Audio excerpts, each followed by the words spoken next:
What is it? Okay. All right, guys. Welcome back to the pack. Grab yourself a snack. It is Snack Pack Podcast Episode 3. Episode 3? What? Wow. How did we get here, everybody? How have you been? How's your week been since we last hung out? Good.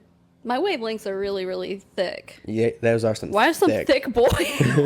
I don't know anything about production. I don't know either. Well, we're just going to have to fucking deal with it. Sorry, so. our sound sucks. Yeah, can we address, let's address the elephant in the room here. Our sound, listen, this is episode 3, and I know at a certain point, it's enough to be like, come on guys, get your shit together. We're working on it, and we're trying. And that mostly that means Savannah, because I don't know anything about any of this stuff. I'm just kind of here to talk. And I also don't know anything about audio production, anything ever. So yeah, your week. You had someone out. Yeah, one of my old friends. It was my friend that kind of inspired me to move to California. She was in town visiting. Oh, sick. Okay. But we just hung out. It was great. It was nice it almost felt like a vacation for me. It was nice. I was like away from it. Because I remember you were texting me like, are you alive? Like, because I wasn't responding to any of your text messages. I'm about to I'll put a fucking screenshot on the screen of me texting you because I'm like, I think Palo's dead.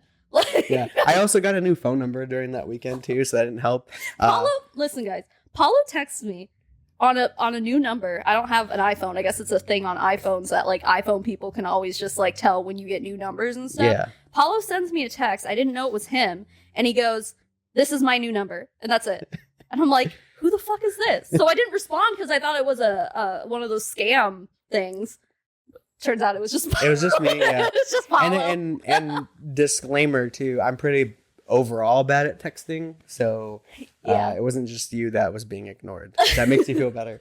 Okay, I do. But I did text you back eventually. I'm glad that you were ignoring other people too, and not just me. Totally. But we are back now, so some new topics to talk about today. Yeah. I wanted to talk about the Boogie2988 situation. My God. Have you been seeing that?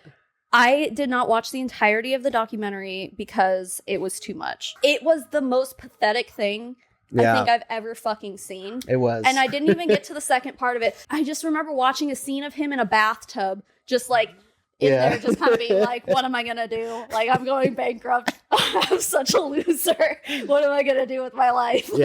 I'm just dude, this sucks. Yeah. And I think we all knew that, right? I think we all knew that Boogie was not doing great. No. And I have never once watched a Boogie video. Not really. I've never watched him. I know he's one of the OG YouTubers from 2006. He's very OG. He just was a nerdy, memeable guy. He would just do memeable things. And so I would always catch random clips of him here and there throughout the years. I even think too, because we got back into Pokemon Go this past summer. Yeah. One of my other old friends, he got into it too, and he sent me a clip of Boogie freaking out about Pokemon Go, and it's funny, but I'm always he's problematic now, so don't send me that. Right. And my friend is like, why do you always know when people are problematic or canceled? I'm like, I don't know. You're like, this is my guilty pleasure. Yeah. I just this is what I do. I follow problematic people. I mean, from what I know about Boogie is that he used to be beloved. Yes. People used to love him. Yes, so I'm going to kind of take you through my notes. Yes, okay, and that way we can just kind of be a little more organized about this. Okay. So, Boogie was a YouTuber back from the OG YouTube days, 2006. He made his claim to fame over the years. He was actually, too, he won an award for being one of the nicest guys on YouTube, back in the day. Wow. And obviously this, going to present day, this is a facade. Over the years, the cracks started to form. He was, in the beginning of his career, he was known as this super nice guy, so wholesome, nice dude. And that was obviously fake. Cracks started to form. And then he became kind of he was on this weird, subtle toxicity, fence sitting era too, where he would talk about things, but never pick a side because he was just, I'm maybe too afraid to have an opinion or what it was, but he kind of rode that out, and then he started getting into more controversies. On his wiki, there's a whole section of just his controversies. Yeah. So are the things that he says problematic? Are his opinions problematic? Because I just know that there's some sex things, and then there's his whole weight loss thing, and then I don't know, but I mean, was he also saying having problematic opinions too? Yes, so he had problematic opinions within the gaming community. He has domestic violence issue. Yeah, because he was married, right? Yeah, he was married. Okay. He has stuff to do with underage. Like, there's all kinds of stuff about him out there. But yeah, he was accused of aggravated assault even. There was a YouTuber, I forgot the guy's name. He got into beef with this one YouTuber, and then the YouTuber went to his house with like a GoPro to like harass him more. He has a gun. When he's Boogie has a gun and he fires it like into the air, and I think that's where his aggravated assault charge comes from. But then there's also rumors of that he's even said, like, these are from his own words in the doc, where he's like, yeah, there's talks about me abusing my ex-wife, like, you know, it's just crazy. From what I could see, from what I watched of the documentary, like, you could tell that he was very open, like, he wasn't hiding anything. Which so is that's respectable, but you're still a piece of shit. The documentary was created by Mike Klum, and Mike, he actually followed Boogie around and documented him for about 9 months. That's how much the production was. 9 fucking months? Yeah, maybe it was a little longer, maybe it was a little less, but from the research I did, it was about 9 months. Wow. And then I told you too, because you didn't get to this part of the doc, there was like a breaking point where he followed him around for a while, and then Boogie was like, hey, come back in like 3 months because like I can't do this right now or something. Yeah. And then he comes back, and then he discovers he has that 20-year-old girlfriend. So that's another controversial topic too. I did watch, because after you told me that you're like, Boogie's dating a 20-year-old, I was like, excuse me, what? Yeah. So like I went and watched there was like a 12 or 14 minute deleted scene kind of like interview with her, and I'm like, okay, this is weird. It is weird. She's weird. Like, she's socially awkward. So yeah, I'm gonna without trying to go all over the place. Sorry. So, no, there's a lot to discuss with it. So he also talks about in length about him paying for sex workers, which I think you might have, that was towards the beginning. So. Yeah, I know that. What's really shocking and hilarious, honestly, in that it's sad, hilarious, pathetic. Yeah. Like, that's kind of like the general consensus of the whole thing. But one of the sex workers was interviewed. I believe, if I remember right, she was just a silhouette. She wanted to remain anonymous, but she still talked about what happened. I guess I didn't. She talks about in her date with Boogie that she went to whatever restaurant with him, and that she mentions that he ordered 2 entrees too. Yikes. Yeah, and she's like, I've never seen that before. And then she said after that they went back to his hotel room and that she did have sex with him. Yeah. She also like disclaims afterwards that after that experience she quit sex work. Like, she was so off put by everything about it. That's wild. That she was like, yeah, I'm done being a sex worker. Did she go into like the details of what he did that made her so off putting? Because it couldn't have just been ordering 2 entrees. No. She talks. She said it. She literally says it was like the worst sex she's ever had. Like, she goes in. Like, I can't imagine that's enjoyable. With this. I mean, I can only imagine that like she's doing all the work, you know? Right. So, like... Well, too, and you hear him when he talks about the sex work, and also all throughout the documentary, too, he has a really entitled, like, mindset about it. He's like, yeah, I fucked Arkansas 8s, but Arkansas. So yeah. Okay, Hassan. I fucked Arkansas 8s, but like I deserve LA 10s, and like that's what I'm paying for. Like, but I feel like that didn't just come out in the documentary though. He got exposed for like talking like that about sex work like years ago. Yeah, by himself. Too, mostly just for no fucking reason. Yeah. He started like, I think after his divorce and stuff, he started like really trying to be like, look I'm Boogie and I can get these hot women, and it's like, you're rich. Well, he too, like obviously the doc goes into like his overall downfall and his sad, pathetic life, which is makes me kind of feel bad saying that, but that's what it is. No, it's fucking pathetic. It is because you have somebody, like the overall consensus from me watching is you have somebody that really had it all and had a career made for him, and he just felt entitled every step of the way, didn't care about anything, doesn't actually, like, he to me is somebody, he blew up on the OG days of YouTube, and if you got it on those days, like, you know, most of those guys are gone now, but like the ones that blew up, they did blow up for a reason. It was easy to blow up back then. I guess there were, there was no algorithms. There wasn't even like a career path behind it. You were just uploading. People weren't even making money. Right. You were just uploading. So like he blew up. He was memeable, whatever. Yeah. He's just pathetic. So and I don't even think that it's like controversial to say that, because I've seen like plenty of people on YouTube saying, like, putting it in their thumbnails, like, Boogie is pathetic. Yeah. And he is, like, I think he's objectively pathetic. Like you can't disagree with that at this point. And like where I was kind of going is he kind of just like doesn't really want to put in real effort, it seems like, to things. Because he never had to. He never did. Yeah. Even too with his personal life, his weight loss. Like there was a point in the actual doc where he talks about his weight loss and he talks about like how much health issues he has right now and the direction his body is and how far gone he is. And he even says, he's like, I went to the doctors, and I'm like, dude, fix it. Like, come on and fix it. And the doctor responded is like, you already had the gastric bypass, dude. Like what else do you want me to do? And he's like, I need you to fix it. And he's like, and now they're telling me that I have to do the work and blah, blah, blah. And that's like, that was like I was like, that's the tone you're approaching this with? Like, it's your body, Boogie. Like, it's no one else's but yours. Yeah. And like, I know some people think that like gastric bypass surgery is the easy way out, but like you still have to diet and exercise and stuff. Yeah. I mean, I'm sure you could still lose weight without doing all those things, but like, you're not going to get like, yes, it helps you out of an extreme, but like it doesn't seem like he wants to do any work, even in the entire doc. Like the entire doc too is a big part about it is his financials too. So obviously throughout the documentary, it's showing like how much money he has, how much he's spending as he's going along with the doc, how much he needs, and how much debt he's like continually to accumulate. And the entire doc, he's just buying fast food the entire time. And it's like, it's hard to feel bad for you because you talk about like, woe is me, my body's this, but like you have every opportunity to make the change now. Like you still can, and he won't. He tells his girlfriend like, I'm just upset that like, you know, in 10 years you're gonna be 30, which what the fuck, and I might not be here because he's 49 with all these issues. He's 49. He's 49 right now. Wow. He doesn't have a good outlook on how the next 5 or 6 years are going to go for him. He doesn't think he's going to be here that long, but he's also not making any attempt to change it. I think he just took the gastric bypass as an easy way out and it's fixed, but like you still, like you said, you got to do the work. It clearly is. You're just going to go right back to that weight, you know, eventually. So, and that's where he's kind of headed.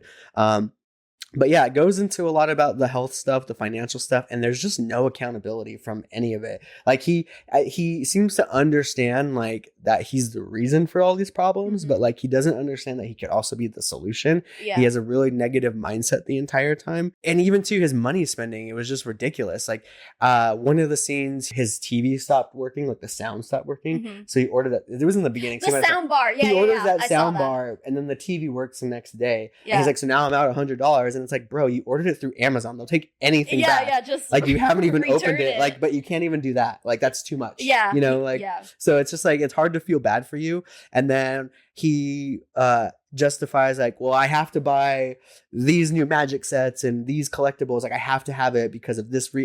So it's like, it's just like, do you understand? Like, but wasn't he selling stuff at one point too? He started selling his stuff to pay his bills. He was. Yeah. He was. And then too, I was watching more videos since the documentary too. I guess he has like a roommate that he lives with that he keeps private. But because people have been like, Boogie, like you live in Arkansas, like sell your goddamn house, downsize your way of living. But he's like, well, I can't because my doctors, like I'd have to get new doctors. And it's like, you could get new doctors. One, get new doctors. Two, just you could live in a place near your doctor. Like no one's asking you to move states or move across the state. And then he's like, and then two, my roommate, like he wouldn't have somewhere to live. And it's like, that's not your problem, dude. He's like, well, he's like a brother to me. And it's like, it's just so frustrating. So I think he needs around 3-ish, maybe 4,000. It's in the documentary each month, and he's not really making that anymore on YouTube. That's like not even a lot. It's not. That's Arkansas, I guess, for you. Yeah, he's not even making that much. But he calculates it. And one part of the documentary, he calculates how much money he needs. He's like, so I need to be able to spend this much on this much on this. And he's like, so I need to be able to make $7,000 a month. It was a little over 7,000, I believe. He's like, I need to make this much or I'm screwed. Like, what am I going to do? Right. You know? Well, I wonder if did he agree to do this documentary because he thought he was going to make a bunch of money off of it? I think so. He signed off. He consented to everything. Right. He signed off on everything. Is it on his YouTube channel? No, it's on Michael Klum. So, and even at the end of the doc, Michael, he puts a disclaimer too. Mike, I'm sorry. Yeah, he puts a disclaimer that not a penny from the doc goes to him. Like this is like, he knows that, but I think he's using this kind of like as his next big boom. Like publicity, he's being talked about more. He's he's uploading more in response to the doc. Like, sure, he's uploading his responses. He's uploading stuff with him and his new girlfriend. Ew, oh no, so it's like, so he's milking. Mess. He's obviously milking what he can. I mean, what is he gonna do? He's at this point, which is funny. So in the doc, he also it just his mindset reminds me of like some of like friends I know outside of high school that didn't do anything. Right. And then like maybe or they have, or that person, you know, who has all the help, like struggles with their weight and stuff, but does nothing about it. Mm-hmm. And then they go to the gym for like one day and they're like, I'm a changed person. Like, I got this. And then you realize like you have to be consistent. And then they fall back into it and like, whoa, it's me. I can't do this anymore. Which I don't blame them. Like, I mean, I'm not like necessarily overweight and I still don't want to go exercise and go to the gym. It fucking sucks. It does suck. It does suck. I hate it. It's the worst. As someone enjoys it, it sucks. So I'd rather not too. Wait, you do enjoy it, but you also think it sucks? It's a dude, getting into fitness is, and I'm not, it's a tough one. Cause like, I think the majority of the time when I started out doing it, I hated it. I fucking hated it. Yeah. And it took a long time to learn how to like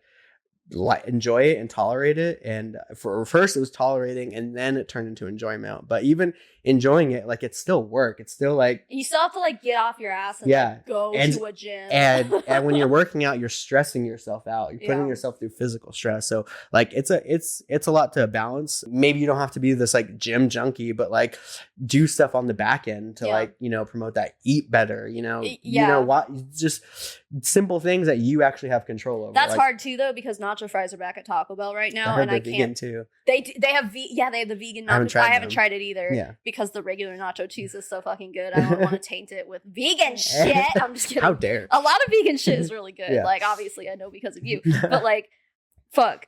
No, I get it. Like, it's hard. I fucking get it. If I could sit and eat nacho fries all day, every day, and never get out of my chair or my bed. I binge out every once in a while too, because sometimes I'm just like, F this, I'm eating whatever I want. This is why I go to the gym. Like, I fucking understand it. Like, I can't hate on people for not wanting to exercise and just wanting to eat fast food, because like, I get it. But I'm going to show you this. This is a picture I just took. It's his annual income. Oh, I saw this picture. That's fucking wild. And how much it's depreciated too. $26,000 a year. Yeah. And like, that's less than minimum wage in most places. Right. Probably not in Arkansas. I don't know. That's not a $15 I want to say wage. One of the videos I watched, I think you need an average of, was it maybe 38,000 to like be livable there or something. Obviously the documentary goes into his like financial crisis, if you will. It's really just self-inflicted crisis, pretty much, because like people have also like did deep dives on his financial statements and kind of said there's some kind of like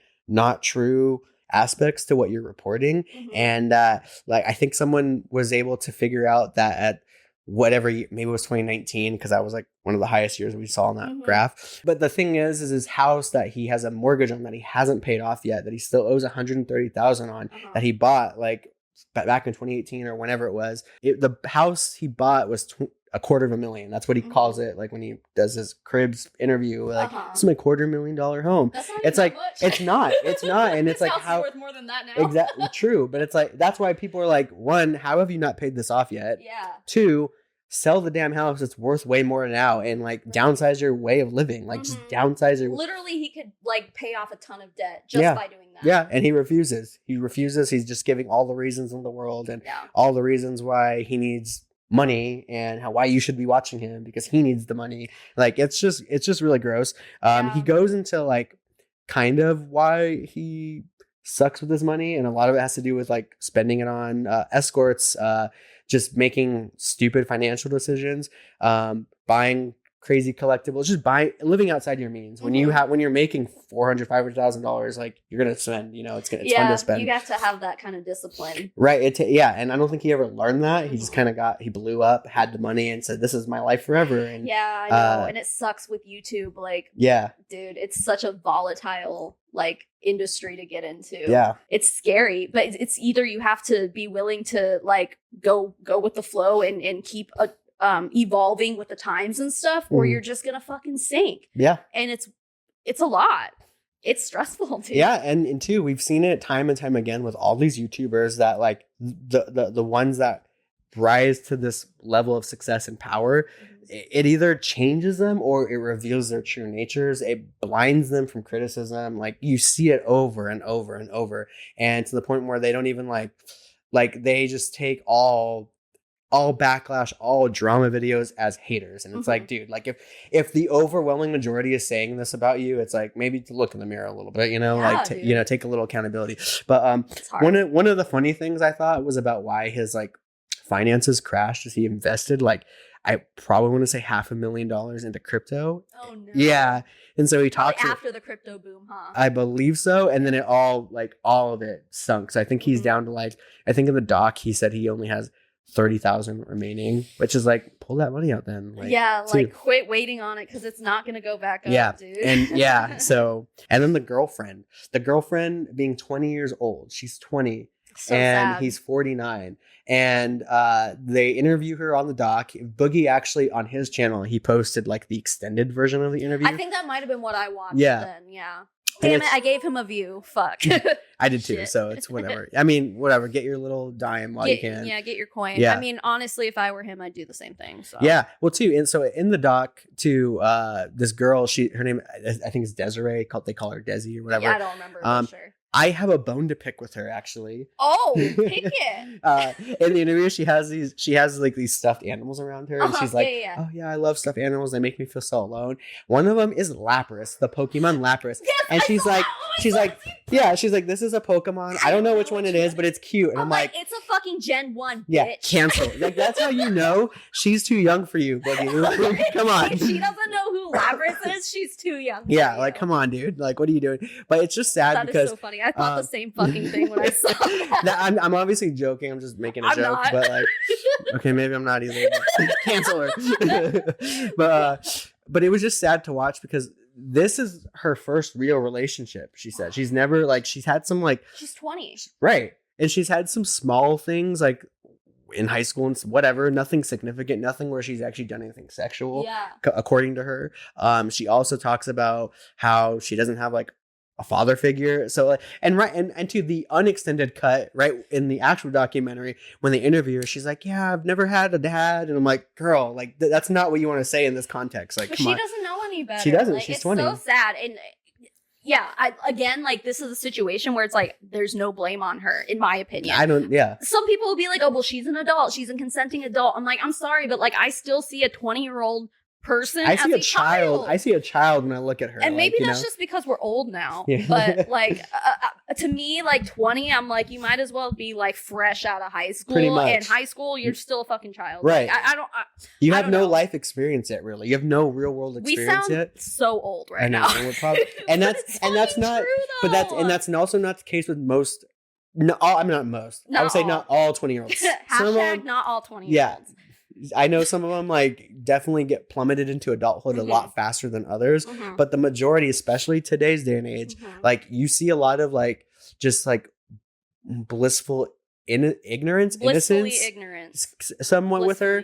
Yeah. She even talks out in the interview, like they ask her like, what would you do if Boogie cheated on you kind of thing? And she's like, I'd still stay with him because I love him. Like it would hurt me, but I would stay. And it's like, this is crazy. Like this is too much. She's young. She's naive. And I think Boogie knows that he's taking advantage of that. He has nothing going for him. And how they actually ended up meeting was, I guess, I don't know what ended up transpiring, but she basically slid into his DMs and was like, hey, I love your videos. I think you're really cute. And then he responded and they started talking after that. And then they started dating after that. So I mean, okay, like the heart wants what the heart wants, okay, but like I think there again though, like that's a power dynamic there. It is. That's a very serious power dynamic where Boogie is unfortunately a very well known for all the wrong reasons YouTuber, and you have this innocent, like I don't want to say a nobody, but like she doesn't know what it's like to be in the public eye and stuff. Well, she grew up like on a farm. She like has no like, I don't want to discount her as a person, but it's like you just don't have a lot of life experience to like understand controversies, and this is kind of goes back to when I was talking to you about how like I used to be a big fan of Shane Dawson, which is like I hate to you and I that. Used to be. But me and Palo used to seriously like we'd meet up every time we meet up. Have you watched the new Shane Dawson video? Blah blah blah. Like, and this was in our early 20s. Like I was living like I mean I know you and Justin like got into marriage pretty quickly and like you had your own life experiences. But personally, I didn't. Like I didn't understand like how crazy of the things he was saying until I rewatched him later. Oh yeah, well, I mean, neither did we, but the internet was like that back then too. True, like culture was different back then. Not that it doesn't make it okay. No, it doesn't. But like I guess I just never used to see like problematic shit with that because again, like we were in our like late teens, early 20s, and it's just kind of like ha ha ha, edgy humor. Yeah, that just goes with being young, age. like it's you know, age, dude. Like yeah, it just goes with it. You just need time and. You have someone's like who hasn't even like fully developed. Like Boogie, you're 49. Like what do you like? It's just and he's putting her on his YouTube now. Like it's just for this is a controversial thing that people are going to talk about. They're not gonna last. Right. They're not. Wild. Well, I think she's gonna grow up and understand. I think a little better. I think she's gonna eventually. I think she's going to stick with him for a while just because she's in a emotionally and mentally vulnerable place in her life, like being that early in your life and like meeting this man, whatever. So I think she's probably going to stay, but I think she'll come around. Like you're 20, dude, you have so much changing to do within your 20s. I mean, the human brain isn't like fully developed until 25 or something like that. Like give her 5 years and then she'll be like, wait a minute. But then too, you've also got Boogie's timeline of his life expectancy as well. Like, so which one's going to come first? You know, it's like, that's so dark, but you're very right, morbid though. to talk about. You're right though. But he even like, he's like, in the doc, he's like having this heart to heart with her. She's crying because he's basically telling her like, just so you know, like I've got all these health problems. I could die in like the next 4 or 5 years, maybe sooner.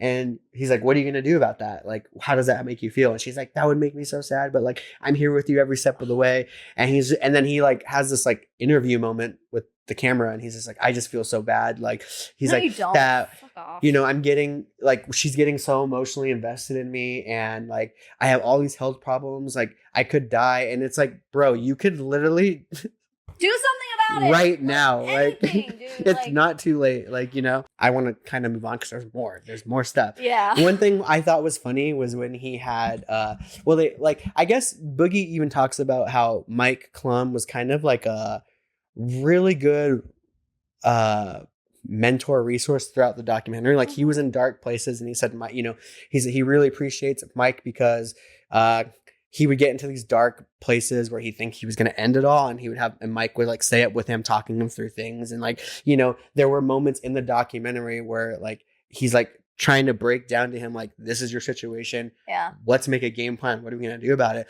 And then you have the infamous, now job interview. Have you seen that? That's the clip we're going to watch. Oh, fuck. I remember I was talking, my friend too, that was visiting. She was even like, oh my God, I saw that on TikTok. She's like all over TikTok. I was like, I guess I need to get on TikTok.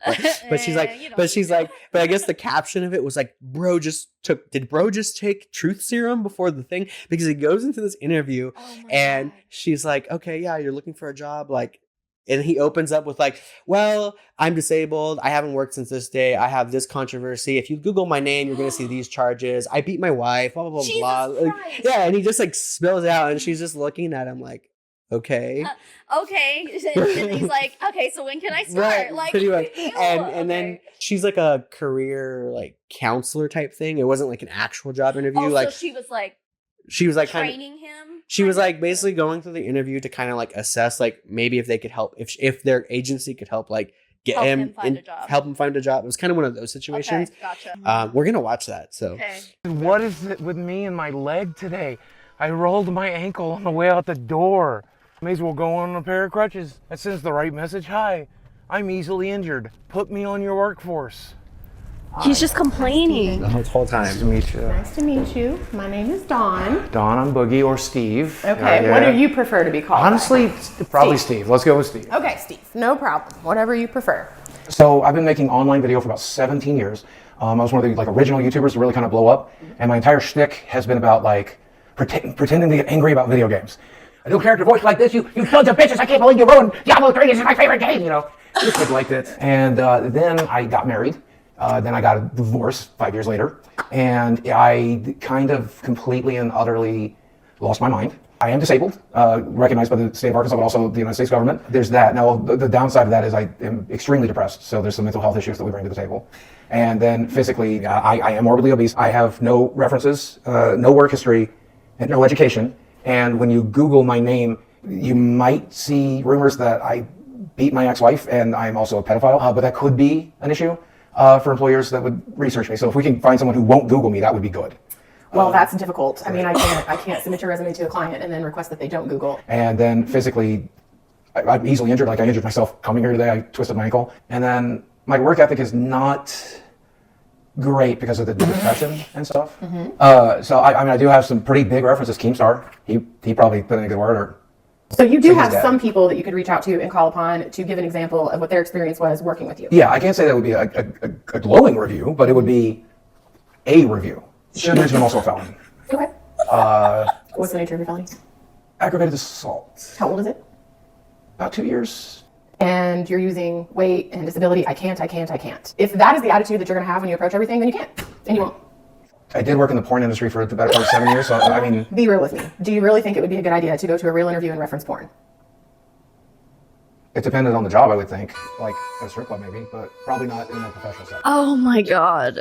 What's funny is afterwards he talks about that clip in a podcast or another show, and he tries to say it's a trolling bit, and it's like, bro, like he's trying to be funny. Yeah, he's like, I knew this wasn't gonna work, so I just went all out and like, you know.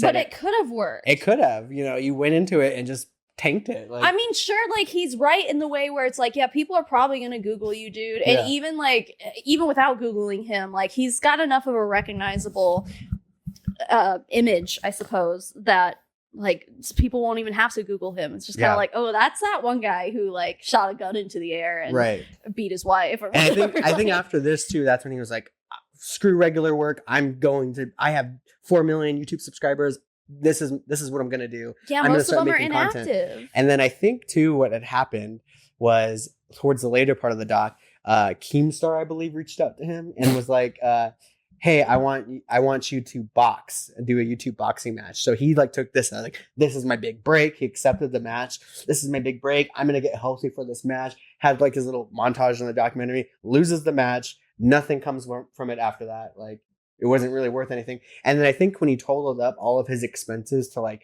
go to whatever state it was in and his hotel and his travel and all that stuff, I don't even think he made really anything after the payout.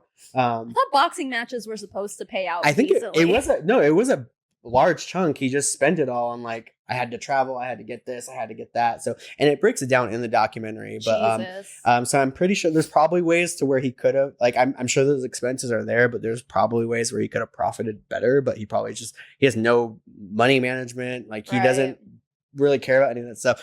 And then the later part of the documentary is a part where he's like, he's out of options, right? So he's like, I need the boxing didn't work out. He's trying to make content again. That's not working out. He's going farther and farther into debt. He's refusing to like get a real job. He's refusing to like change his living situation. Like, it's just pathetic. And then he goes, they set him up, the documentarian sets him up with like a shaman.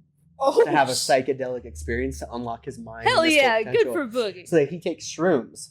Love that. And it was cool. Like, he's in the campfire, but it's so like, it's so hilarious because he takes the shrooms and then it's like 15 minutes later and he's like, oh my God, I'm seeing things. And it's like, you know, that's not how it works. The rest of the experience of that psychedelic journey wasn't filmed. It just cuts to the next day. And then he wakes up and he's like, I'm a brand new person now. I have everything I need, like blah, blah, blah, blah. I'm the happiest I've ever been. It's just like... He should have done like ayahuasca. Yeah. I feel like I hear that kind of experience coming out of ayahuasca. Yeah. I've never done ayahuasca. No, me neither. Like... I've heard of it, but yeah. But like I said, it's just like that person that like does one thing for themselves and it's like, this is it. Like, you know, and it's just like, you don't like, yes, that's cool. You had this psychedelic experience and hopefully it unlocked your mind and like made you see your potential, but you still have to do work after that, dude. Yeah, like, you can't just like expect the universe to do the work for you after that. Right. Like, so I thought that was hilarious, but yikes. But so that's pretty much, that covers like the entire doc, right? Wow. So the doc is out, people are talking about it, more stuff happens, okay? Yeah, this is what happens. Okay, so Keemstar. Fucking Keemstar. Fucking Keemstar. So he actually decides to start a podcast. Okay? Okay. It's called the LOLcow podcast. So creep show art vibes, right? Oh, no. So the premise of this podcast is he's going to have... Sounds extremely dramatic and problematic. But... He has 2 sets of people. He's helping produce the podcast, and he has 2 sets of people. He has the farmers, and then he has the cows, okay? So the cows is going to be Boogie, this guy Wings of Redemption, and Tommy C. They originally, instead of Tommy C, they had this other guy named DSP. It was supposed to be those 3, but then DSP kind of put out his own statement that was like, I don't fuck with Keemstar.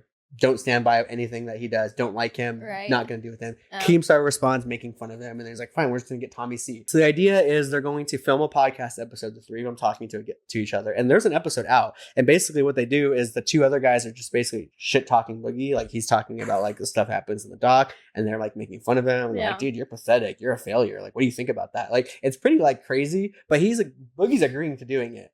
Okay. At least he's like aware that he's pathetic. You know, it's not like he's trying to run from that. But but then there you have the farmers, right? So the farmers, if I got this right, the farmers consist of Nicholas Diorio, which you probably heard the name around. Yes, I know. Turkey Tom, and this guy Mudahar. Okay? I love Mudahar. Right. So they're supposed to be the farmers, and basically, if I had this situation broken down, the cows make their episode and they do their episode, and then the farmers react to the episode. So you've got like 2 forms of content. Sounds complicated, but okay. Yeah, but it's actually kind of cool because you've got 3 commentary bros commenting on like Boogie, and then you've got 2 people tearing out Boogie. Okay. It's whatever. It's an interesting concept. Boogie ends up ruining the entire channel before it even starts. Because of course he does. Yeah, he gets into some type of drama with Mudahar behind the scenes, and I think he even like was messaging his wife or something. Muda's wife. I didn't know Muda was married. Yeah, and then Mudahar like is like, don't fucking message my wife, whatever. Yeah. So they get into a conflict, and like this drama unfolds, and then Boogie ends up getting reached out to by this other channel, hosted by this guy named Rich, I believe, and it's called Review Tech USA Live, or it's RTU Streams. Okay. So like I've never heard of any of these, but this guy reaches out to Boogie and is like, hey, talk about the doc, talk about this, and Keemstar tells Boogie, he's like, Boogie, do not go on this podcast. We are literally making content about this. Like, save everything you're going to talk about for our podcast. Yeah. Like, we're about to monetize this and make money. Yeah. And then Boogie responds, he's like, I'm just going to go in and say hi.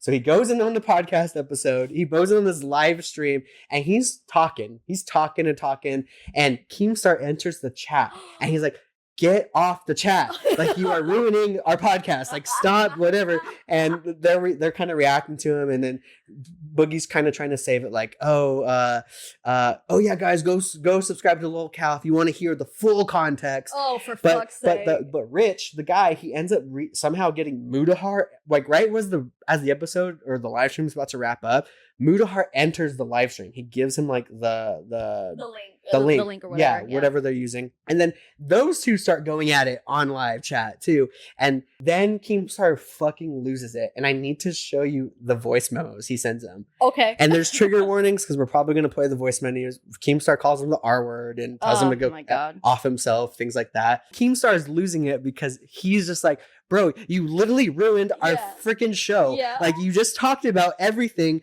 He's like, you're not making any money off that, dude. Like, we're trying to monetize this, and you literally just spouted off and ruined the entire first and second episode. Boogie has no self-control, is what it is. Right. And so he's like, you're pathetic, you're an R word, F yourself, you can't do anything right. We're going to watch that, though. It's insane. Like, he's like going off the deep end. Okay. So you almost want to feel bad for Boogie, like, because he very clearly has like an impulse control thing, somehow.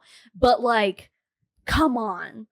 Like, he actively had people in his face just kind of like, you need to not do this. He just posted 27 minutes ago. Call of Duty players mad. No one gives a shit. Yeah, no one cares. Who leaked the voice memos? I don't know. That's a good question. I guess, so this clip we're going to watch from the channel Bo Blacks. I'm assuming he doesn't like him. I don't know anything about this creator. Does anyone actually like Keemstar? Right. Come on. Fuck you and your stupid fucking head. Your fucking retarded fucking head. I talked to you before you went on.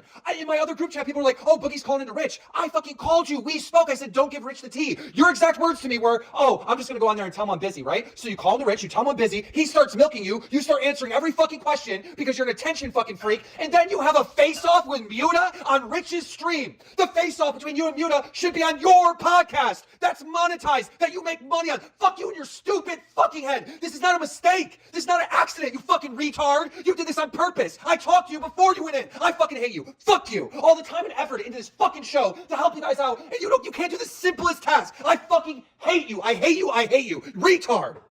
Yeah, obviously I fucked up. I was just gonna go there to promote the show. I didn't know Muta was gonna come in there and pull his shit. I should have left when Muta showed up. And also, you didn't call me and you didn't talk to me. You sent me a message here, but you didn't call and talk to me. We didn't talk. I mean, I understand you're upset right now, but we didn't talk. I need you to fuck off. Like, seriously, fuck off. I need you to get on your fucking hands and knees, have your girlfriend fucking film you, and say, I'm sorry, Keemstar. I'm sorry, Jordy. I'm sorry, fucking Tommy C, Nicholas Diorio, Muta, fucking Tom, everybody that's even fucking cared about the LOLcow podcast. I'm such a selfish attention fucking retard that I want attention. I want to be in conversation so bad that I gave the entire storyline of what's been happening on episode 1 to fucking Review Tech USA because I'm so thirsty just to talk to someone. I'm that big of a fucking loser. Make that video, you piece of shit. I'm sorry, Tommy C. I'm sorry, Daddy Keemstar. I'm sorry, Nicholas Di Fiorio. I don't know how to pronounce him. I'm sorry, Jordy. I'm fucking sorry. It was fucking stupid of me to go on Rich's fucking show and give away the fucking storyline. I'm a fucking attention hog piece of shit. It was fucking stupid. I should have left them. The moment Muta came on, I'm fucking stupid. And I'm fucking sorry. I understand your decision. I'll hand over any passwords you need, whatever you want. Sorry. Is there a possibility that this is all a publicity stunt? I don't know.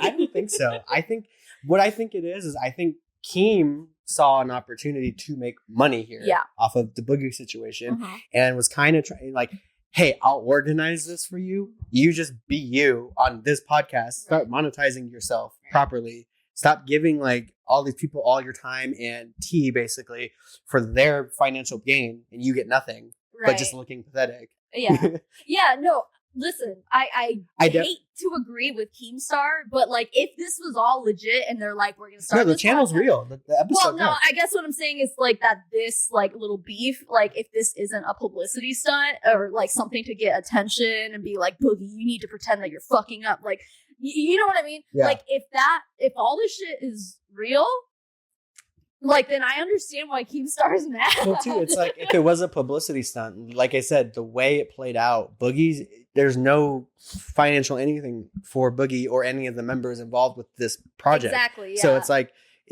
in my opinion, it has to be real. I do think, I mean, we're dealing with Keemstar here, so like obviously he had his own interests and financial gain as to why he wanted to do this.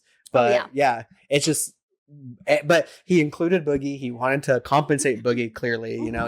He wanted it to be a lucrative project for everyone involved, and Boogie just can't That is true. He can't help himself. Yeah, I mean, it's so stupid. The whole thing is so fucking stupid. He's like blowing up on him, and then he goes, "Keem, chill."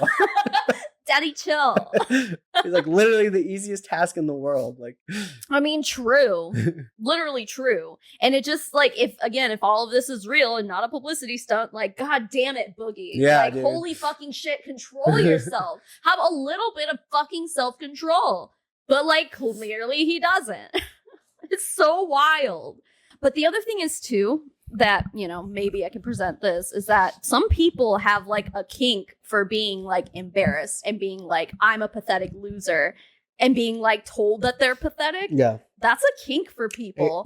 Maybe, hopefully, I don't even know what to say to that. Like, with how he's like so unwilling to change, it's like, I can see that maybe possibly that's the case with Boogie. Like, just kind of like, I like being pathetic and I like it when people like, it's almost like when people like they hire like a dominatrix or whatever to like, humiliate them. Like, some people like that shit. And I'm like, I'm wondering if like, is that what Boogie's into now? The whole launch of this was such a shit show too, because they tried to include that other creator that I was talking, and the other creator was like, I don't stand by Keemstar. Yeah. I don't want anything to do with him. Yeah. I guess within the correspondence of everything, there was another person in that group chat or in the group in general, and no one knew who that person was. That's weird. But apparently he was some kind of correspondence with what was that guy's name? RDU or something, the guy who didn't want to be involved. And then this unknown person ended up creating all the social medias of the LOLcow podcast, like all of it. Well, someone had to know who he was. Well, so he took it. Yeah. Well, apparently in the video I watched, they were like, yeah, they didn't know who it was. Oh, okay. But and what's funny is the person went and created all the media accounts so that they couldn't actually have it. Yeah. So just thought it was funny. But yeah, that's pretty much all I'm bringing to the whole Boogie situation. Originally, I was only going to talk about the doc, and then I found out all this LOLcow stuff, and I was like, stupid. And the Keemstar voice memos are hilarious to me. So they're funny, but like it's also sad. But the voice memos being leaked is the thing that's suspicious to me. I'm like, someone fucking screen recorded that shit as messages were being sent. But see, that's very performative though. Like, why would you send a video like that just to a private chat that no one is ever gonna see? Like, that was performative as fuck. I'm suspicious. Well, too, it could have been the LOLcow community leaking, because that's Keemstar's chat too. Yeah. And the show must go on, even though they kicked him out of the project. But probably they could have leaked that on their own just because they're like, we're shitting on this guy, so fuck it. But someone was recording that screen recording. True. As those voice memos were coming in and stuff, because like as they were playing the voice memo from Keemstar, then like you could see like in the middle of it, like Boogie sent that video. But I honestly think that they had this project in mind. Boogie being Boogie just ruined it. Oh, that's what I was gonna say. Is that like maybe after Boogie, like maybe it wasn't planned that Boogie was gonna go ruin everything, but Keemstar's like, okay, we gotta save this somehow and make like drama out of it or something, and then this whole part was performative. Maybe I don't think so. I think Keemstar had his complete blowout, and I think Boogie would gladly get on his hands and knees and make a video because he's pathetic. Sure. And I don't think that the guys, this is Keemstar and group, I don't think they have a problem posting it. No, of course not. But like, again, I'm suspicious. I'm just suspicious. What a mess. And it's just sad. It's just up to me. I guess my final take, since I like to like give that, is I just see somebody who doesn't want to help themselves. Someone that just lives with entitlement. Honestly, probably didn't deserve the following that he originally got anyways. And if you look at it as a whole, that person we all met at the beginning, that when he had all his fans, was a fake. That was fake. Right. So that was quite the topic. What a mess. This is what happens when I actually like take all my notes instead of just showing up and be like, what are we talking about? Well, yeah, me too. I actually took notes this time too. Yeah. Okay. So you wanted to cover the Fire Festival, huh? No. I'm just kidding. No. The Fyber Festival. Oh, Fyber Festival. I heard a little like inkling of it, I think, last week sometime, but nothing. This happened like almost a month ago. Okay. Yeah, and I hadn't heard about it until recently. So, and it's not even called Fybrefest. They're just like calling it Fybrefest. Right. So like, I'm not in the world of crochet. Yeah. Or it's like the Dramageddon of the crochet. We go from fucking Keemstar to crocheting. They're spelling it like FYBRE, like the Fire Festival. That's funny. Well, before I like put that connection together, that like Fire Festival, when I was like hearing about this, I was like, this sounds like TanaCon. Yeah. Like okay. Well, I know nothing about it. So what is it? So it's a crochet festival. Where was it? Like how many people? Okay. Is it a TanaCon where it was like 10,000 people in a hotel? Yeah, like all of it. Like, well, I mean, not a hotel, but anyway, you'll understand. Well, first of all, I want to shout out the YouTube channel Emma in the Moment, because I got a lot of this information from her. She did like a breakdown for like, it's like an hour-long video about this festival. But so the festival in question is called the Wool and Folk Festival. Okay. Now, that same weekend, there's like a bigger festival going on. This is in, oh my God, it's called Rhinebeck, New York. Okay. I think it's like upstate New York. Okay. So I guess in the crochet, like knitting world, they call it fiber arts. Didn't know this. They call the big convention Rhinebeck because it takes place in Rhinebeck, but I think it's called like the Sheep and Wool Festival or something like that. But so like this one is 300 vendors that usually gets up to 20,000 visitors, and they've been doing it annually since 1980. So it's like a big deal. But so this one in question, called the Wool and Folk Festival, was the same weekend, but they call it like I think they called it like a satellite. So are these two? They're two separate ones. Two crocheting festivals. Two crocheting festivals, same weekend. Wow. The Wool and Folk Festival is, they were calling it like a satellite convention, like kind of like they like a satellite does. They, what the fuck does the moon do around the earth? What is rotate? Revolves? Revolve. Yeah. Sure. I don't know. Like, yeah. So like it's kind of just like it's there also the same weekend. So people will like kind of like convention hop, and they're all kind of in the same area. It's just a smaller one, but it's generally the same thing. Like it's a place where they're like, we have music, and they were supposed to have like a podcaster sort of panel sort of thing, and then vendors were like yarn makers and wool spinners and whatever else crafty stuff you buy.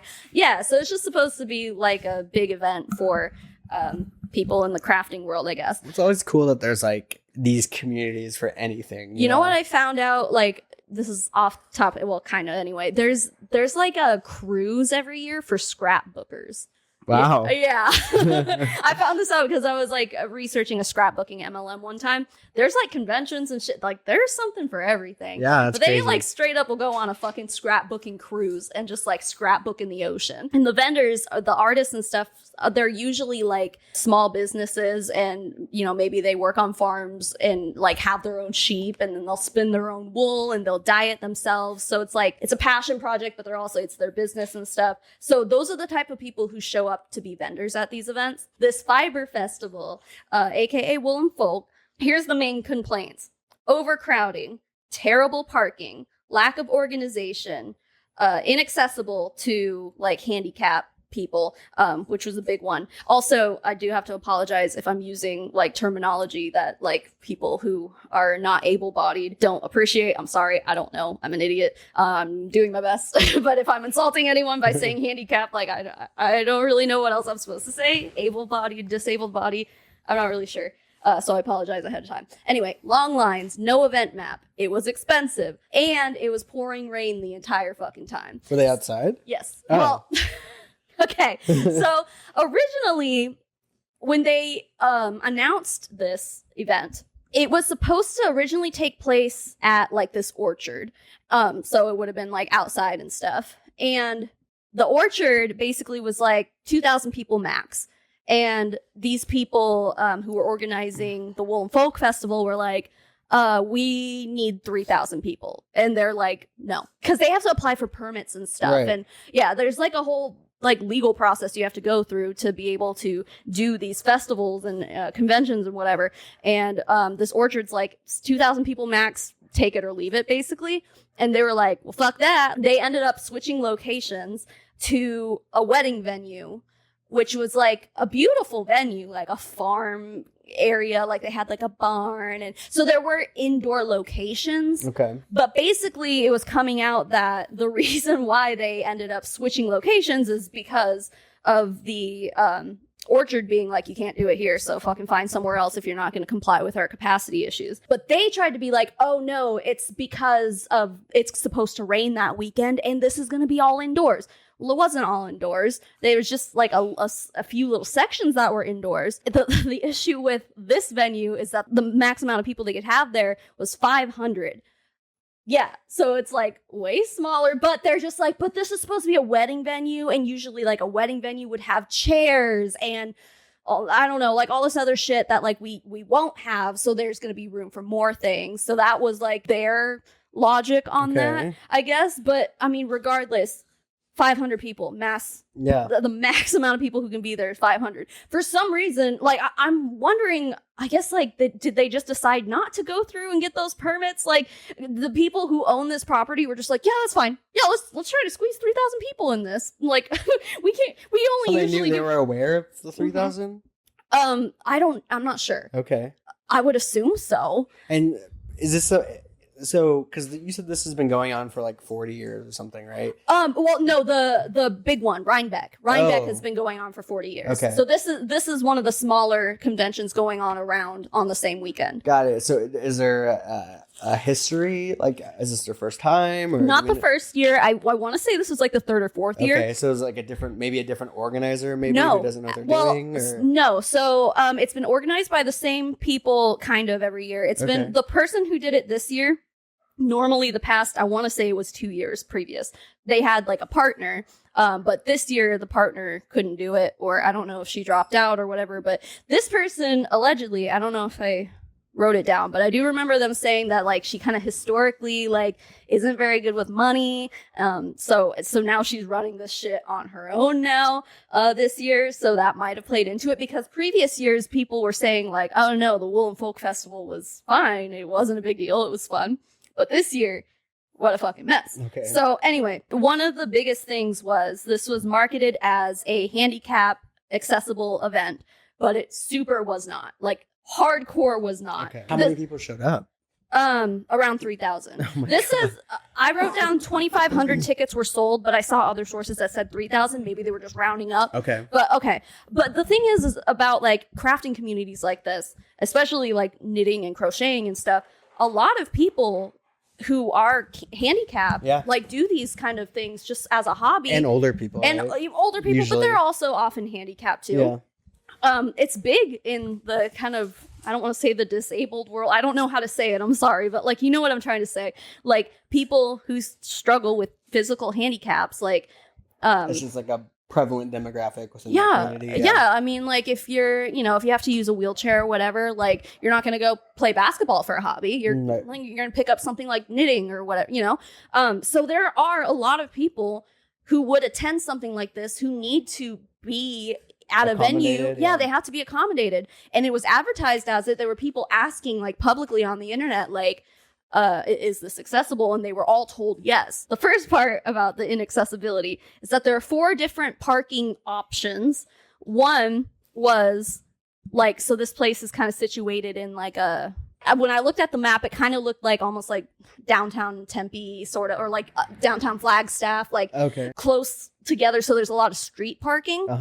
Well, I say a lot. There were probably upwards. I mean, it's 3,000 people, so it's like right, exactly. Like, imagine trying to fit 3,000 people in downtown Flagstaff. Right. Yeah, that's crazy. Right. So there was street parking, very limited near the venue, and obviously you can't. There's a lot of other businesses around there, so you can't like guarantee that there's going to be parking for this venue. Then there was a park about a 14-minute walk away that had 100 parking spots. Then there was another park about an 18-minute walk away that had 300. 18 minutes? 14 minutes? Mm-hmm. What the? No.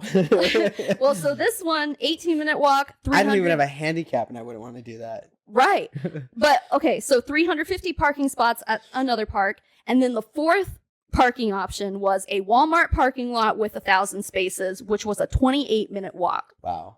If you're doing the math here. Yeah. That's 1,000 plus 350 plus 100. What's that? Like 15, not even 1,500. Yeah. But also, my thing is, I'm like, a Walmart parking lot, like they're open for business. Like people shop at Walmart. I'm like, so it's not, you can't just like take up that entire parking lot. So they had a shuttle from all these places that was supposedly picking these people up. However, the shuttle was not handicap accessible.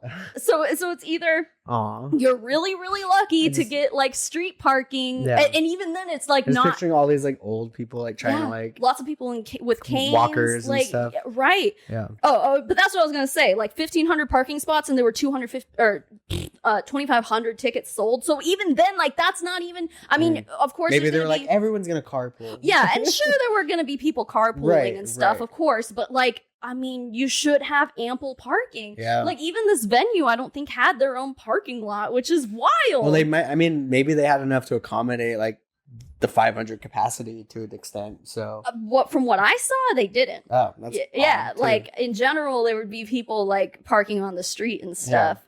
Like for and 500 people for a wedding is a lot. It is. Yeah. So like, I can't imagine that was hitting like the maximum occupancy very often. I mean, listen, like for a wedding, it was a big venue. Yeah. For a convention, not so much. Also, I think tickets to this thing were, I want to say like the basic tickets were like $45. I didn't write it down or something. Or I don't know why I didn't do that. Okay. But like, it was like $35 or $45 or something like that. But then there were also tickets sold because this was like a 2-day event. It was over like a Thursday. You had to pay for the parking too, right? Or these were just the parking areas? If you're parking on the street, I would imagine it's metered parking. Right. This was like a 2-day event. Over a Thursday and Friday. But like the Thursday was just like, it sounded to me like kind of like a VIP experience. So everyone who went on that day was like $250. So, and they were like promised like a gourmet meal. It ended up being a buffet, and they were like kicked out early and stuff like that. Did they even have enough food to feed that many people?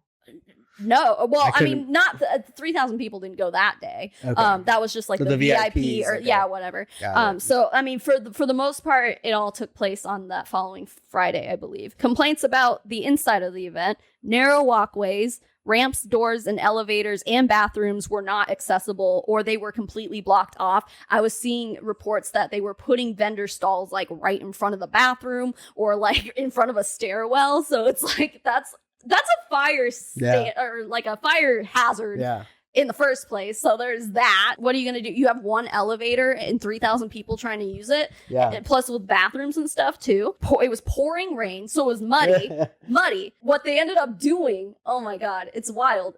So some of the vendors that showed up, and we'll get to the vendors. There's a whole thing about the vendors too. Okay.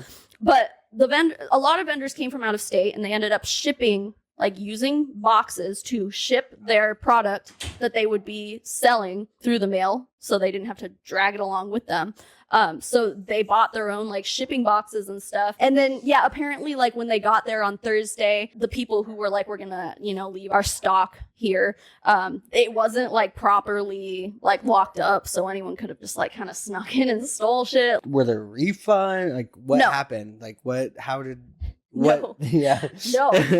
Like, I mean, I'm pretty sure. I'm sure people complained. Yeah, it's right? like a huge fucking There's probably issue. videos. Yeah, there are some videos of like the cardboard. That's what I was talking about, the boxes. Okay, so they left that stuff there the first day. They left their stuff there, and then when they came back that Friday to like set up their vendor stalls and start selling stuff, all of their and I guess probably not everybody's, but a lot of people's boxes that they had purchased and shipped shit with themselves had been torn apart and thrown on the ground, like because it was muddy. And they're like, let's just put cardboard over it so people don't slip on the mud. But it's fucking cardboard, dude. Like, that's absorbent. Yeah. Like it's just gets like it ended up being more of like a safety issue. Yeah.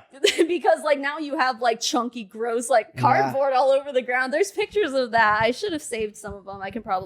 I'll put them on the screen. Cardboard all over the ground. People are trying to walk on. Like, you can't fucking take a wheelchair or something over that. Like, it's like out of all the things you could put down, cardboard, really? And it wasn't even their cardboard. Like, it was like they took it from the vendors, and now they're like, well, we have to ship our unsold shit back, and now what are we gonna do? You took our boxes. Yeah, and like you were saying before, like the grounds, all of this was unsafe even without having any physical handicaps, like let alone like if you do have those issues. This was dangerous for everybody involved. That venue change I told you about was very last second.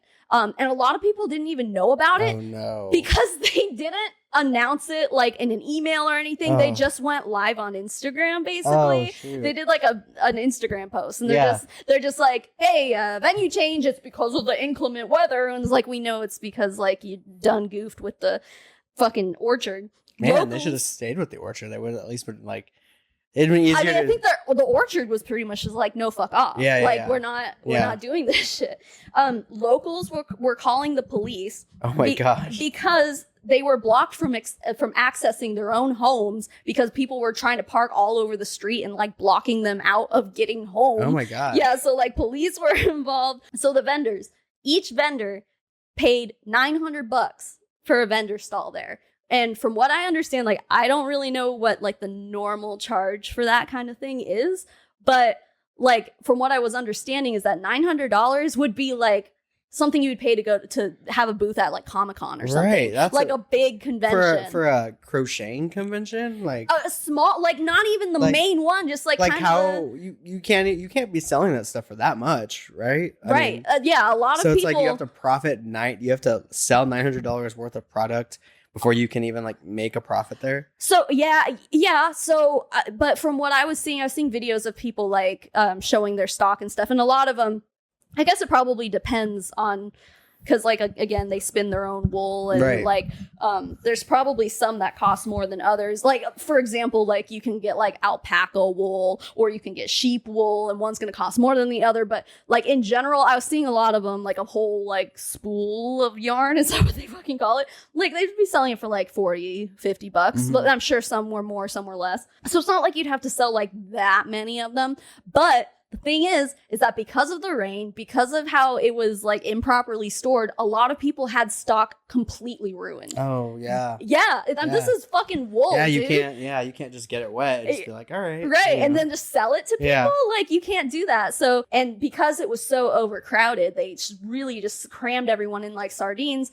They people couldn't move. Like they couldn't go and find the venues. There was no map of where the vendors would be. Jesus. So like even if you were going there for one particular vendor, you didn't know where you were supposed to go. And I'm sure, like, not to generalize, but my thought is this is probably a group of probably Karen-minded people that you're pissing off. Probably, but maybe some of them, but like I think a lot of them, you know, again, crafting and stuff, like it has a very wide like group of people who are into it. So I guess it could much be like any hobby, I guess. Sure, yeah. Like it doesn't discriminate. You set up a stall and like people can't even go from stall to stall because like everyone's just crammed in. There's vendor stalls blocking stairways and shit. Like no one can move. No one can find the places that they're trying to shop at in the first place. So like they're not making as many sales as they would like to. Right. Are they even breaking even? Too? No, a lot of people lost a gosh. lot of money going to this. So what's the aftermath? Like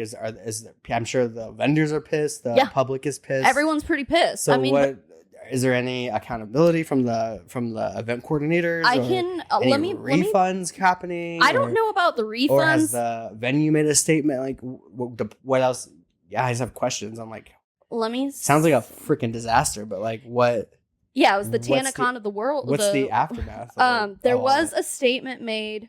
I have to find it by Wool and Folk, like their Instagram page. They posted a half-ass apology there.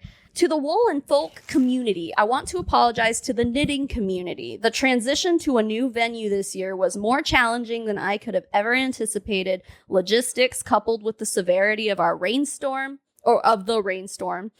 made accessibility and crowd control difficult for us. I am sincerely sorry that our accessibility goals were not met and am equally disappointed in the way the day transpired. I had hoped and envisioned a great experience for everyone. I will be taking a hard look at the ways I can improve Wool and Folk and promise to bring you the wonderful and inclusive Wool and Folk event that you have grown to love. To the vendors, I offer an apology to you. Wool and Folk will continue to promote you and your business by sending emails to our guests with links to your site in order to support your businesses. To the Wool and Folk sponsors, I appreciate your support and understand that this was disappointing for you as well. Thank you for supporting Wool and Folk, and I hope that we can continue to do better for your brand as we grow together. I learned some hard lessons this weekend. I hear you, and I will do better. With the utmost sincerity, Felicia, which is the name of the one who ended up doing the organizing,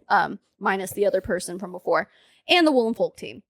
That's what they said. That's bad. That's half It's bad. really bad, especially because they're like, oh, it was the rain. Well, too, it's like this isn't the first year they've done this. This is multiple years of doing this. So you understand your demographic. You know how many tickets are sold. So you should be able to accommodate that with your venue. Like, you know your demographic enough. You should know to have these accommodations met with the venue that you choose. You can look at the weather forecast. Like, there's just so much. It sounds like they just picked a date and just went. No matter what happens, we're going with it. And they sold the tickets, I'm pretty sure. Right. If they had already sold 2,500 tickets, and the venue's like, the Orchard was like, we're not doing more than 2,000. Right. So you know, what are you going to do? They're just kind of like, well, fuck, we already sold the tickets. I mean, so. yeah, that's bad because like you just say a heartfelt, like an apology to these communities and whatever. Yeah, it's not good enough. Like money and time is invested in all these, and you've got people traveling and like all kinds of stuff. I don't know if there were refunds offered. I haven't seen anything I hope about so it. because like something, because that's ridiculous. Like it is ridiculous. Like whoever organized that event should be let go of that team or fired. Or I mean, apparently it's just her now. Like she's the one running it. Right. She said she put on the apology and the Wool and Folk team, but it's like who else is in charge of this? So I did hear people saying like there was another lady named Pam involved, and they're like, we don't know who Pam is. We couldn't track her down. Like no one knows who this Pam chick is. But apparently, the first night, that Thursday night that I was telling you, when they had the VIP event or whatever, they had a bunch of vendors there that were like, you know, putting their stock there, organizing for the following day to be able to set up their shops and stuff. They were getting kicked out early by the venue. The venue was like, you guys have to be out of here by 10, but their contracts that they signed said that they could be there till 11. So no one was prepared to leave when they were kicked out. There was something that pissed a bunch of people off, and I think it had to do with something about that. It was like vendors that were pissed off, and someone was saying something along the lines of like, Pam came to me and was like, your tiers won't do shit. Like, I think people were like, the contract says that we can be here till 11 and they're kicking us out at 10. And Pam was like, sometimes things change. Sometimes contracts change. Your tiers won't do shit. Like, oh, wow. Yeah. So like they treated the vendors like shit. They were all just like being fucking terrible to everyone involved. Wow. Yeah. Well, it just seems like it's a cash grab then. That's the only thing I can think of. Like, I guess. Because you're not willing to refund. You've oversold the venue. You're charging the vendors $900. If it's $900, that's really steep for that type of event. You know, even if you can sell wool for like what, 40, 50 or a spool or whatever the market value of is, that's still a lot to you still have to sell push before you can start benefiting from. And then there's travel. Yep, there's traveling. They ship their products. Now people couldn't get in, and you're making people leave early. So like, yeah, there were people who like literally like showed up, and they're like, they were seeing the lines. There were like lines wrapping around the street and stuff to even get in. There's like one entrance, of course, because again, this is normally a wedding venue. It's not meant for conventions and shit. So also shame on that farm owner too. Like, you really wanted to make money. Exactly. Like, you should know on. I don't know. It's either they didn't know about it, and it sounds like they did, and they just wanted to get paid their rental fees or whatever it was. Right. So that's what I'm thinking too. But like, I might have like missed that part where like maybe they like kind of like scooted around the. You know what these people need to do is like, hey, if you've never thrown an event, you need to go watch TanaCon. Okay, that's what this was. And didn't TanaCon at least refund people? I think eventually. Yeah, it took a while. It was very iffy with that whole situation. But, that would actually be fun to cover a little bit too, because I know that the what's the guy? The guy Mike or something. Yeah, what they call him though? He was on the little. What's that machine called? Fucking Paul Blart. Yeah, the mall cop thing. What, I can't remember what that's called right now. Those are called too. But yeah, he actually ended up making a documentary on his side of the story, and I think it went on like Amazon or some like less known at the time platform. So I never got to see it, but I'd love to like. I didn't watch it. See his perspective. I feel even though they're both in the wrong with that too. But. I feel like I remember hearing that it got bad reviews. Like it was just a lot of that guy. It's just him pointing the finger back, kind of thing. Pretty much like, it's all Tana's fault, and Tana's like, no, it's all his fault. Right. And like, it's still. I think it's still a lot of like unanswered questions. If you're an event organizer too, you have an obligation to host an event that's inclusive, that's safe, that accommodates everyone. All parties need to be involved. The place you're renting from should be involved as far as like what accommodations need to be met, how many people are going to be there. You're like, if you're not able to spearhead those parts of event planning, you shouldn't be involved with it. You need to get more people involved in your team. Yeah. I would never want to put on an event like that, like, ever. Too much fucking organizing. That's so like I would outsource that too. And that was the other thing too, is that so like the food situation, there were 3 food trucks. Oh shit! And it gets even worse. And do the food trucks even know like the scale of like what's going on? I don't know, but 3 food trucks for 3,000 people. That's not. Yeah, it's nothing. Clearly not enough. Yeah. But here were the options: vegan, barbecue, and oysters. Wow. Yeah. It just seems like it was all poorly planned, because if they changed that venue last minute too, Right. and put out an Instagram live, like Right. that's not. I want to say they started like announcing shit about this annual thing that they're doing in like May, and the actual event was October, and then pre-sales were over the summer or something like that, like in July or something. But yeah, I mean, long story short, it just was not organized well. So is the organizer like was it Woven something? Wool and Folk? Wool and Folk, yeah. Are they big players in this hobby, or like? From what I could tell, yeah. Like, do they care about the hobby, or are they just here for the money? Yeah. Is it like an Ace family? Is it like a TanaCon? Like, what is like? I just don't understand how something can go so wrong. This Felicia and lady, it's the same weekend as like the mega convention. Yeah. So it's like, why would you put it on the same weekend? You know? I don't know about that part. Like, I don't think it's supposed to be like because how TanaCon was like, we're gonna compete with BitCon. Right. Yeah. I don't think it was that. They call it like a satellite convention, so it like revolves around like people. I guess it's like a normal thing. I don't know.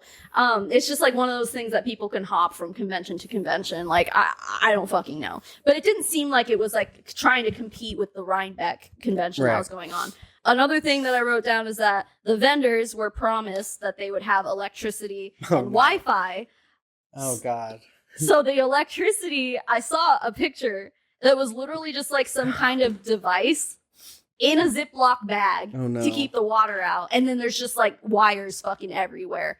It's raining. Yeah. It's fucking pouring. Like, fire hazard, electricity hazard, fall hazard. You're tripping on cords. You're tripping in the mud. Like, this was not safe. Was there any reportings of like people being hurt? Yes. Some lady, I think I remember hearing that some lady fell and like broke a bone or like hurt her shoulder or something. Probably an older was there lady. Security too? Like, I don't think so. Yeah, it's just like, I think that their next event, if they try to plan it, I hope no one buys it. I hope it's a fail. I guess I shouldn't hope that, but like, I mean, but it's like you don't, sake, dude. Like, at least like you need to get a team together that's going to like make sure everyone's safe first and foremost. Right. If you understand the scale of the size of this event, and you're organized and you're trying to get people, and like, it's just like, it's just so negligent, you know? Yeah. Oh yeah. 100% negligent, dude.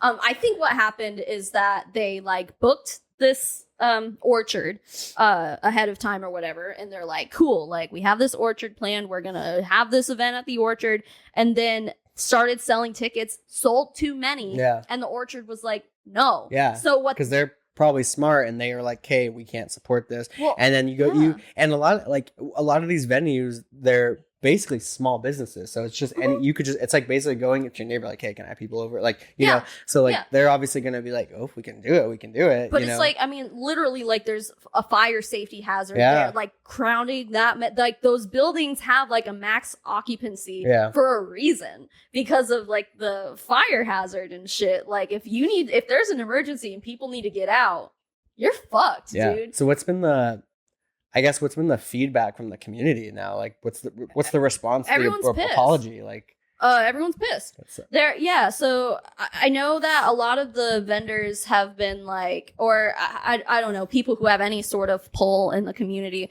have been like sending around like email lists of like, here's the vendors that were there, like support them. Here's how you can order. And a lot of the vendors are doing like free shipping. Just to like kind of promote, like, I mean, it's good, but that's not the same. It's like, not that, but they shouldn't have to be doing that in the first place. But yeah, so I mean, and even some of the vendors that were there at the time, like they were promised 10 by 10 foot booths. They didn't get that shit. They were all crammed in like sardines. And I remember you get your 6 foot table, and you know that's probably what it was, like the little fold out table. Yeah, and the other thing was that there's like a hill on the property, and since it was raining, all the water is going downhill into the fucking the organism. And they were making vendors set up, like people were promised this was going to be inside. No, like they put a lot of people were inside, but a lot of people got unlucky and had to set up their stalls outside under a tent and all like on the hill, so it's slanted, and like people were having to like help each other keep their displays up. Jesus.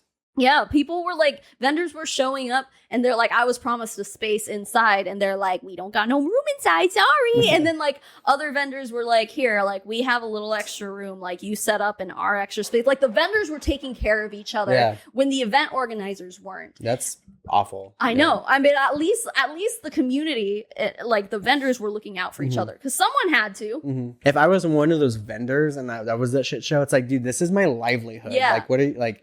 I took out made travel plans. I shipped this. I basically walked into a shit show where I most likely lost profit because I couldn't make back the fees I had to pay to sell my stuff here, which is ridiculous in itself. Yeah. Like, you know, and all the organizer has is just an apology. How many vendors were there? Hundreds. So like, times 900 times 3,000 times the ticket price. Like, come on. You know, they just got away with that and just said sorry. Yeah. And the other thing is too, is that going back to the parking situation, like the vendors didn't have a way to like park at. Oh my God. To get all their shit from the parking spot. Some people had to literally like cart their shit. Oh my gosh. Over like I half worked a mile or some shit. Like imagine having your own shopping setup where you're expecting to fill a 10 by 10 like I worked booth. I helped the past Comic-Con. I helped my friend. He has a t-shirt business or whatever, nerdy stuff. And I helped them with their booth and I helped them I didn't help them set up, but I helped them unpack. And I was like, that was, even though it was so annoying and so hard to like move the cart, go through all the parking lots and like it was a lot of work. So to have to do a 28-minute walk or 13 being the low end. Like, I mean, you're not going to put all that on a shuttle bus. No, like, and a lot of times you have to make 2 trips. We had to make more than 1 trip, and you have to go through all these doors, and there's lines, and there's people, and it's a lot. Some of those people were disabled also, and that's in an actual convention center that like gives a fuck about how the thing's going to take place. This was not that at all. So that's Fiber Festival for you. Yeah, I know. So there's a lot of people saying like, I won't ever go back. Right. I would, as you shouldn't, you know? Right. Yeah. I mean, just go to Rhinebeck, I guess. Yeah. Apparently Rhinebeck is where it's at. Like that's the shit. They have like llama parades and shit. I hope, that sounds awesome. I hope it was worth it. Like, to me, it's just like, if they're not willing to compensate anyone or like actually take real accountability, financial accountability for everything that happened, then this was just probably a cash grab. If they come back, they're probably going to be under a different name, is my guess. Like, there's no way they can come back under that name. I can't imagine that event organizer can get away with trying to come back in general. Like, if they have a Wool and Folk Festival again, it's got to be like a totally different. And I'm sure like it's such a niche community. Like, people aren't going to forget about that within the community. So it's like, you know, not at all. You ruined your reputation there. I really don't hope. I wish that they're unsuccessful going forward. Whoever put that on, because they deserve it. If they're gonna keep, I mean, unless, the person who put it on, like the actual festival itself, if they can get more people to like a new team organizing it and getting it set up, like not overselling the tickets and shit. Like, what I would do if I was this company and I had to redo it, if I were to be the same company and I created this failure of event, and let's say I just didn't want to financially give anyone their money back or anything, whatever, let's pretend, and I wanted to throw it again next year, what I would probably do is I would probably get my shit together with really like show that you've learned from these lessons, get an actual venue set up, go to a convention center, whatever you got to do, get the proper channels in place to host a safe and legit event that's structured well, happy, food, accommodation, like everything that should have been there, and then maybe let these people come back for free. Let the vendors come back for free, you know, or something that maybe not free because you got to make money or whatever, but like maybe discount those, give them 50% off all the people who went, like send out a blast to all the people who just went, sorry for this, come back half off. Let's make it up to you. Get these vendors back for free so they can actually make their profit back, you know. They have to, that's the only way to save it. Right. Is that like you need to fucking like take the L. You need it to. Like, but they're not going to do that. That's what they could have done that before the event even happened. Like the moment the Orchard was like, no, we're not doing more than 2,000 people, and you guys sold 2,500 tickets, like, or 3,000 tickets, like, no. It's like they could. I don't know what you do in that situation. It's not like you refund 1,000 tickets. It's not like you refund 500 tickets and like just do a lottery system. What do you do? Well, it seems like they knew beforehand that the capacity was 2,000 and they didn't care. Well, maybe. I mean, or maybe it was not communicated. Who knows? There was a lapse in communication there, one way or another. I wouldn't blame the venue. It probably was the organizer's fault. Well, it seems like that Orchard had sense. Like they found out that maybe before. I wouldn't even put it past them if they were the ones that followed up with the event and was like, "Hey, what's your attendance like? What are we still on for this date?" And they send them the sales data. And I think it had something to do with like when they were applying for the permits, though. I feel like I remember that was what that Emma in Motion person was saying. Yeah, like there was like, and if that's the issue, just cap it at 2,000. You sold out. Like that's successful. But then you have to. But like they oversold. So it's like, how do you decide who to refund? You would if you could see a log, you would just refund the last 500,000 people that bought. But, and just say, "Hey, sorry," and just give them their money back. Yeah, or you just cancel the event and give people their money back before. Like, I mean, I'm sure there were deposits put down, and maybe you're losing this money here. Like and also an oyster food truck. Like, what the heck? Like, first of all, ew. Yeah, what the heck? Second of all, like oysters, in my opinion, aren't even good at like a nice restaurant, let alone getting it from a fucking food truck. Like, what the hell? Why is that even a thing? Yeah, it's sketch. Right. Maybe they just got excited with the sales, or maybe they just thought it would just work out, which is the dumbest thing you can think about with that many people. But you can't just cram that many fucking people into a wedding. And how last minute were these food trucks if that's all you could get? I'm not sure, dude. Well, the other thing was too is that they were supposed to have music, like musical performances, and most people are saying like I didn't even hear any music the whole time. There apparently were some like cover bands that showed up, which is like, but they were saying like, oh yeah, like most of the people that we were supposed to have come perform didn't even show up, and it's like maybe because they went to the wrong fucking venue. Like maybe that, like they could have went to the wrong venue. Also, it's freaking pouring, like pouring rain. Yeah, you're not gonna get your equipment all. That shit's expensive. Like you can't just put that shit in the rain. Well, so yeah. Well, I hope there's some accountability that comes their way. Like it's well deserved, and I hope that the community bands together against them. Is all I can really. They seem to be. So that's good. There's a lot of people talking about it on like Instagram and TikTok and stuff. So yeah, that's fybrefest. Yeah, you guys, everyone, if you're gonna throw an event, watch TanaCon. Watch Fire TanaCon. Festival. Watch this thing that happened. Like, I'm not saying event planning is easy. There's a lot that goes into it, but like you've got to be organized. You've got to be strategic about how you're doing things. You can't just like pick the date, sell the tickets, last minute get these guys, and like there's a lot that goes into it. So I hope the vendors are taken care of. I hope whoever got hurt wasn't serious. I hope that the people who paid to go either got their money back in some way, shape, or form, or some type of compensation. But I don't know. Yeah. This was just a few weeks ago, so like about a month ago. So like at this point, it's like if they're not refunded, maybe it won't be. But then again, TanaCon took a long time, and and honestly too, you've got that many people that were wrong. They could even do a class action lawsuit against. I think I actually heard people talking about that. That's probably the option. Like if they're not willing to be held to actual accountability except for that half-ass apology. Yeah.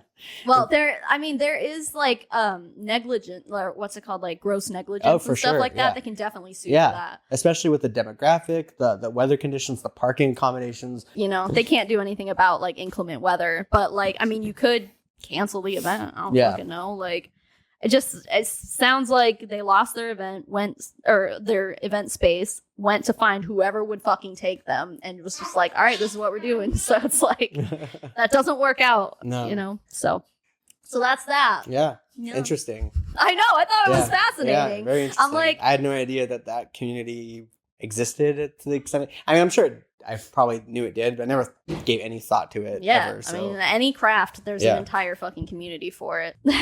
Anyway, here we go again. Children are getting cray-cray. Yeah. So probably a wrap anyways. We've been going for a while. I know. Yeah. Yeah.